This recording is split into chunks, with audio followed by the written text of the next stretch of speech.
Zdravím všetkých fanúšikov kahlových pecí, volám sa Matúš Batov, som vyučeným kahliarom.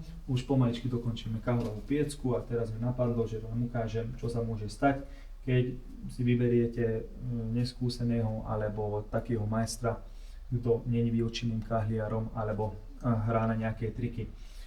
Niekedy sa stane, aj ja som sa stretol s tým, že keď rozoberám piecku, vidím, že polovica čistiacich otvorov je plný nie sadze, dechtu, ale hliny. To majstri veľakrát spravia kvôli lenivosti, že nespravia kvôli lenivosti, že nevyčistia cez čistiace otvory kahlovú piecku, keď dokončili stavbu.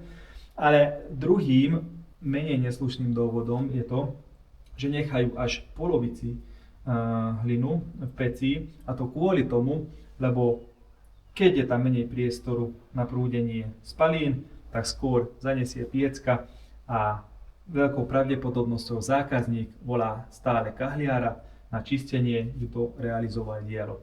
Takže takto rozmýšľa, že o 2-3 roky skôr môže ísť vyčistiť piecku a bude mať skôr peniaze.